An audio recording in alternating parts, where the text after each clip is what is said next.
Perhaps the most poignant. Lives taken on November the 11th, 1918, the day war was officially declared over. For those left behind, that must have been That's me. a really bitter pill to swallow, looking forward to their sons coming home, their husbands coming home, their fathers coming home, and then to be told that they had died, you know, the day that war had ended. How do you get over that?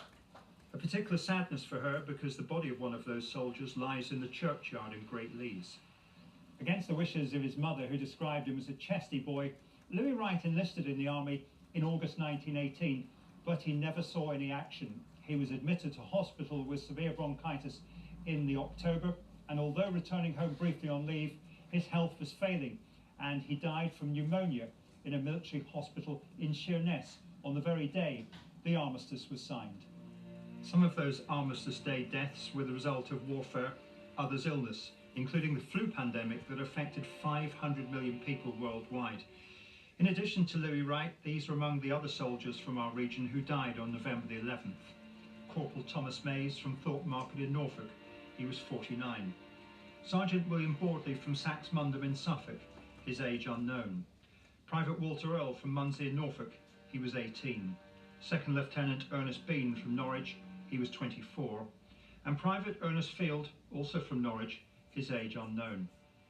Louis Wright was an only son born at Cherry Tree Cottage in Great Leys. He was buried with full military honours despite having seen no action. We know this because of a remarkable wartime diary kept by the Reverend Andrew Clark, who was the priest here from 1886 till his death in 1922. He's left the village with a real insight into local life, which has been a great help to Pat Watkinson, who's been organising events in Great Leys to mark the centenary of war ending.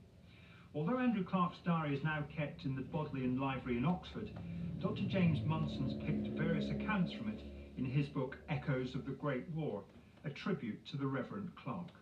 He sat every night, apparently by candlelight, and wrote down everything he saw and heard in the village during the day. He talked to anybody and everybody, and then at night he'd sit in his study with his wife. She apparently sat beside him sewing or knitting, and wrote it all down. Nick Wright's the chairman of J.S. Wright & Sons, the largest producers of English willow and cricket bat blades in the country. What's produced here will eventually end up in the hands of test match batsmen across the world.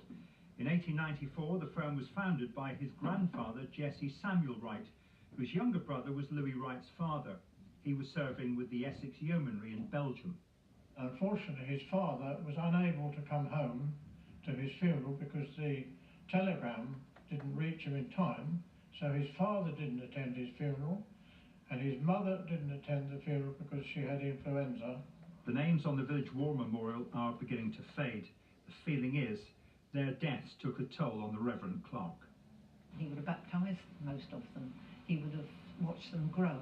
He would have seen them running about the village and playing, and then the next thing, they're all soldiers and they're dying. 100 years on, and an Essex village pays tribute to that former minister and the local soldier who died on the day peace was declared, but sadly would never have known that. Malcolm Robertson, ITV News at Great Leys in Essex. Well, the ITV Evening News is at